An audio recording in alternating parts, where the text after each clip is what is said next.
चलिए आगे बढ़ेंगे। अगली बड़ी खबर आपको बता दें तो लखनऊ से बड़ी खबर, जहां बीजेपी का सीट बंटवारा।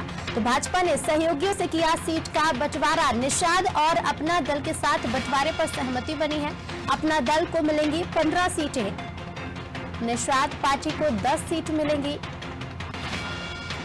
अपना दल को 4 नई सीट देने पर सहमति बनी है। अधिक सीट के लिए अपना दल दबाव बना रहा है।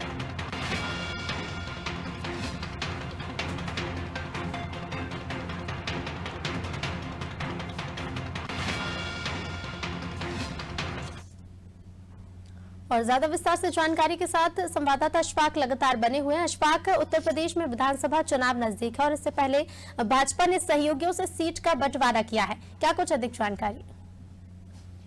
देखिए, दिल्ली में ये मीटिंग हुई है जिसमें अपना दल की राष्ट्रीय अध्यक्ष और केंद्र में मंत्री अनुप्रिया पटेल शामिल थी। निषाद पार्टी के अध्यक्ष डॉक्टर संजय निषाद शामिल थे। इसके साथ उत्तर प्रदेश के सभी बड़े नेता, खुद मुख्यमंत्री इस मीटिंग में शामिल थे। सहमति बन गई है सीटों की, ऐसा कहा जा रहा है, लेकिन आधिकारिक ऐलान अभी नहीं हुआ है बीजेपी की तरफ से। लेकिन अगर मैं आपको बताऊं कि निषाद पार्टी के जो सूत्र हैं उनसे जब मेरी बात हुई, डॉक्टर संजय निषाद से जब मैंने बात की, तो उन्होंने अभी फिलहाल कोई टिप्पणी करने से मना किया। लेकिन सूत्र ये बता रहे हैं कि जितनी सीटें बीजेपी ने ऑफर की उस पर अभी वो पूरी तरीके से सहमत नहीं है, कुछ और सीटों की मांग करें। इसी तरीके से अनुप्रिया पटेल जो कि अपना दल की अध्यक्ष है, उनका भी कहीं ना कहीं अभी दावा यह है कि कुछ और सीटें उन्हें दी जाए। लेकिन ये कहा जा रहा है कि अगर बीजेपी जो है इन सीटों को दे भी देती तो ये दल शायद अब मान जाएंगे। एक इतनी सहमति तकरीबन अब बन चुकी है।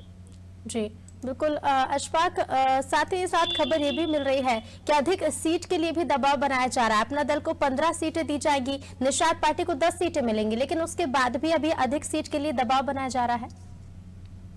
देखिए, निषाद पार्टी ने 24 सीटों पर दावा किया था और उसका ये कहना था कि इन सीटों पर जहां जहां उसने दावा किया अलग अलग जिलों में, खासतौर पर पूर्वांचल की सीटें जिसमें ज्यादा है, यहाँ निषाद जो है जाति के लोग वोट ज्यादा है और उसे हक है कि वो इन सीटों पर चुनाव लड़े। लेकिन बीजेपी जो है 10 सीटें देने के लिए कह रही है और शायद जो है इस पर जो है जो बीजेपी का हाईकमान है वो एग्री। उसी तरीके से अपना दल की जो अध्यक्ष है वो भी करीब 25 सीटें उनकी डिमांड है और 15 सीटें बताया ये जा रहा है, जो खुद बता रहे हैं कि उनको मिलने के लिए सहमति हाईकमान ने दे दी है।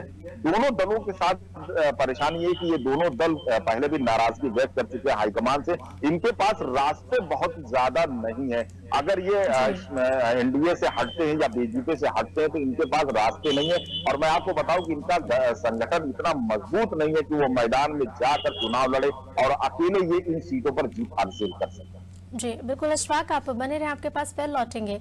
तो टिकट अधिक सीटों पर देने का दबाव अभी भी बनाया जा रहा है। सीटें बांटी है भाजपा ने, अब आगे क्या कुछ कदम उठाए जाते हैं, क्या कुछ फैसले निकलकर सामने आते देखना होगा।